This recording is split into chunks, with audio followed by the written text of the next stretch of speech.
विश्वकर्मा की गौ माता की गौशाला का भी संज्ञान लेना पड़ेगा। कहाँ गई राशि गौ माता की? शासन इतनी राशि देता है तो गाय को क्यों नहीं लगती? क्या कारण है कि गौ माता पे उसका खर्च नहीं किया जाता?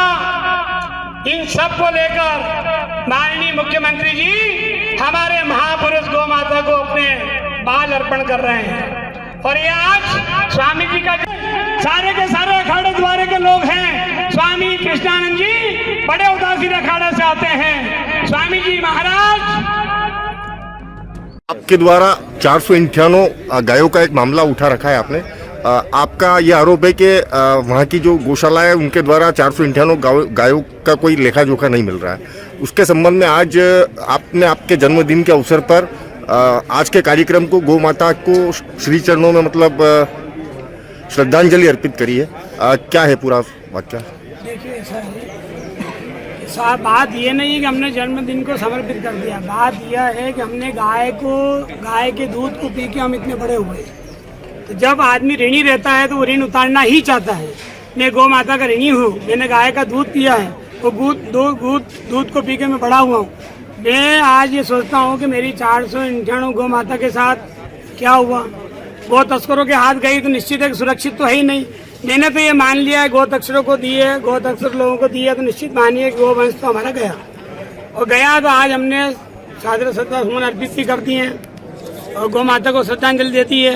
हमारे संतों ने आज सारे बाल मुंडवा लिए। मध्य प्रदेश शासन चाहता क्या था?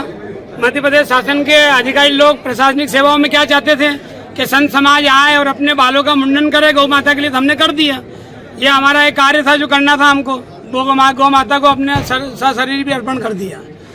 ये चीज़ जिस प्रकार से आपने प्रशासन को भी खुला चैलेंज दिया है कि अगर दोषियों के खिलाफ कार्रवाई करें, नहीं तो अन्यथा बहुत बड़ा जो है 2028 तक की आपने बात की है कि कुंभ के दौरान जो बहुत सारे साधु संत इकट्ठे होंगे और बहुत बड़ा आंदोलन होगा। नहीं, आंदोलन तो क्या है, ये तो आदि अनादिकाल से गौ माता की रक्षा के लिए संतों का एक दायित्व है। संत का जब जन्म होता है तो वो गौ गंगा गीता गायत्री के लिए होता है। संत किसी व्यक्ति विशेष का नहीं होता, पूरे राष्ट्र का होता है। तो हमारा जो मुद्दा है वो गौ माता का है। जो हमारे 4 प्रकल्प है, गौ गंगा गीता गायत्री, उसमें एक प्रकल्प हमारा गाय का है। वो गाय का जो प्रकल्प है हम उसको पूरा करना चाहते हैं। गौ माता के साथ अन्याय हुआ है, उसको हम न्याय दिलवाना चाहते हैं। तो स्वामी कृष्णानंद जी किसी व्यक्ति विशेष से राग द्वेष नहीं रखते। समिति से हमारा कोई लेना देना नहीं है। हमारा समिति से कोई संभाषण नहीं करना। हमारा तो ये कहना है कि जो वहाँ पे पदन अधिकारी है, जो अपने आप को चेयरमैन कहते हैं, सचिव कहते हैं, कोषाध्यक्ष कहते हैं, इनको उठाओ, इनसे पूछो कि क्या कारण है कि तुम जवाब नहीं दे रहे हो, क्यों आप लोगों से भग रहे हैं। स्वामी जी सही है तो मीडिया के सामने आके बोल रहे हैं ना, आप प्रश्न पूछ रहे हैं, हम जवाब दे रहे हैं। ऐसे वहाँ के अधिकारियों के बुला के उनसे जवाब मांगो, तब हम जाने कि भाई कुछ काम हुआ। ने कहा कि जब तक हमारी गौ माता दुखी है, जब तक हमारी गौ माताओं का हिसाब नहीं मिल जाता है कि जो 528 गौशालाएं गौ माताएं जो गायब हुई हैं, उनका हिसाब नहीं मिल जाता, जब तक हम ये जन्मदिन श्रद्धांजलि गौ माता के लिए अर्पण करते रहेंगे।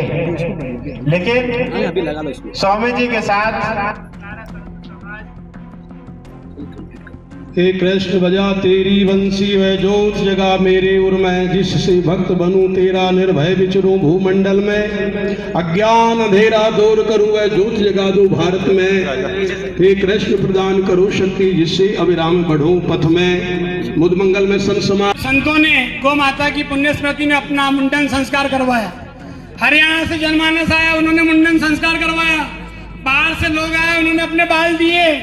और आज हम जन्मदिन की बजाय शोकाकुल परिवार में कन्वर्ट हो गए। जहां हमको उत्सव मनाना था वहां हम शोक की लहर में आ गए। तो निश्चित मानिए कि स्वामी कृष्णानंद का तो ये है ही ये संदेश कि तुमको दंड मिलेगा, लेकिन इन महापुरुषों के भी तुमको आशीर्वाद अभी मिलने वाले नहीं है। इसलिए तुम कहीं छिप नहीं सकते, तुमको न्याय के लिए बाहर आना पड़ेगा। इन पे सख्त कार्रवाई की हम यहाँ से मांग करते हैं।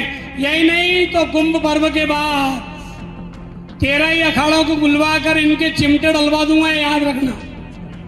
क्योंकि अखाड़े द्वारे का आश्रम है, खड़िया पलटन लोगों का आश्रम नहीं है। ये दिमाग में बिठा लेना कि तुमको भारी पड़ जाएगा और प्रशासन को उल्टी सेवा करना पड़ेगी संतों की। तो आप सब लोग के माध्यम से न्याय की आवाज़ दूर दूर तक जाए। मैं ये सभी पत्रक आपको भी दे दूंगा। आप हमारे कार्यालय से प्राप्त कर सकते हैं। बाकी की जो चिंतन है वो सब आपके सानिध्य में है ही है। और कोई प्रश्न हो तो आप मुझसे पूछ सकते हैं।